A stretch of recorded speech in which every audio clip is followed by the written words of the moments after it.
Раньше здесь на площади более 11 гектаров возвышалась гора мусора высотой с пятиэтажный дом. На протяжении 50 лет сюда свозили мусор из Ижевска. На восстановление территории выделили 128 миллионов из федерального и республиканского бюджетов.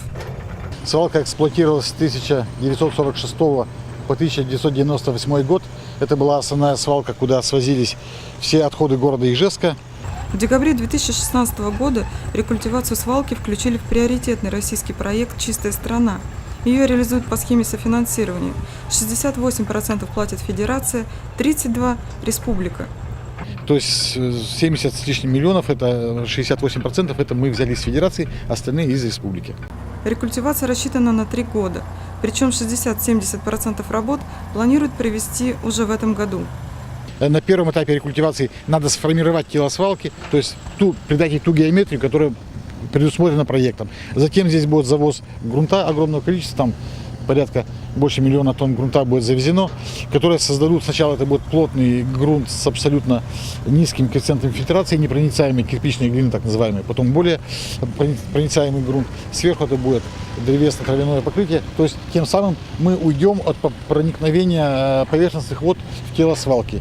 Здесь также будет система дренажных скважин, которые будут выводить оставшийся газ метана, так проще, дренажная система, которая будет собирать те воды, которые все-таки проникнут в скважину, обводная канава вокруг.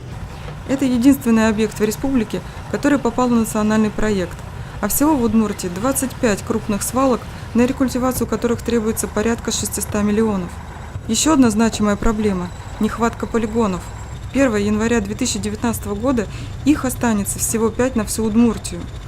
Актуальность строительства новых полигонов связана только с одним вопросом – уменьшение тарифов. То есть на ту систему, к которой мы переходим с региональным оператором, стоимость вывоза отходов будет влиять удаленность до их вывозов. Потому что основная будет составляющая тарифа – это транспортная составляющая. Чем ближе полигон расположен к месту вывоза, тем ниже тариф для населения.